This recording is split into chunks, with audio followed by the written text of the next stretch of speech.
Madam, ಈಗ ಪ್ರಮುಖವಾಗಿ ಮಹಿಳೆಯರಿಗೆ ರಾಜ್ಯ ಸರ್ಕಾರದಲ್ಲಿ ಸಾಕಷ್ಟು ಗ್ಯಾರಂಟಿಗಳನ್ನ ಕೊಟ್ಟಿದೆ, ಶಕ್ತಿ ಯೋಜನೆಗಳು ಕೊಟ್ಟಿದೆ. ನೀವೆಲ್ಲ ಸಭೆಯನ್ನು ಸೇರಿದ್ರಿ. ಇವತ್ತು ಮಹಿಳೆಯರು ಕಾಂಗ್ರೆಸ್ಗೆ ಸಂಪೂರ್ಣ ಬೆಂಬಲ ಕೊಡ್ತಾರೆ ಈ ಬಾರಿ? ಖಂಡಿತ ಕೊಡ್ತಾರೆ. ನಾವು ಈಗ ಚುನಾವಣೆಯಲ್ಲಿ ಮತದಾನಕ್ಕೆ ಪ್ರಚಾರಕ್ಕೆ ಹೋಗಿದ್ವಿ. ನಾವು ಈಗ ಪಾಳ್ಯ ಇರ್ಬೋದು, ವಿದ್ಯಾನಗರ, ಸಿದ್ಧಾರ್ಥ ಲೇಔಟು, ಪ್ರತಿಯೊಂದು ಭಾಗದಲ್ಲೂ ನಾನು ನೋಡ್ತಾ ಇದ್ದೀನಿ. ಮಹಿಳೆಯರು ಏನು ಹೇಳ್ತಾ ಇದ್ದಾರೆ ಅಂದರೆ, ನಮಗೆ ಈ ದಿನ ಗ್ಯಾರಂಟಿಗಳು ಕೊಟ್ಟಿದ್ದಾರೆ, ಫ್ರೀ ಬಸ್ ಕೊಟ್ಟಿದ್ದಾರೆ, 2,000 ದುಡ್ಡು ಕೊಡ್ತಾ ಇದ್ದಾರೆ.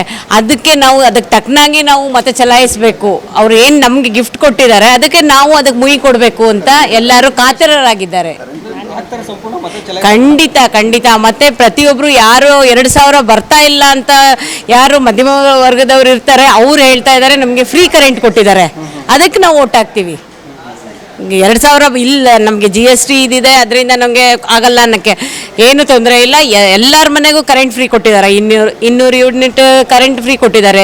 ಬಡವರು ಸಾಹುಕಾರರು ಅನ್ನೋ ಪ್ರಶ್ನೆ ಇಲ್ಲದೆ ಕೊಟ್ಟಿರೋದ್ರಿಂದ ಈ ಸಲ ಅದು ಎಫೆಕ್ಟ್ ಆಗೇ ಆಗುತ್ತೆ. ನಮಗೆ ನಮ್ಮ ಸರ್ಕಾರ ಕಾಂಗ್ರೆಸ್ಗೆ ಎಲ್ಲ ಜಯ ಸಿಕ್ಕೇ ಸಿಕ್ಕುತ್ತೆ ಅಂತ ಈ ಸಂದರ್ಭದಲ್ಲಿ ತಿಳಿಸ್ತೇನೆ.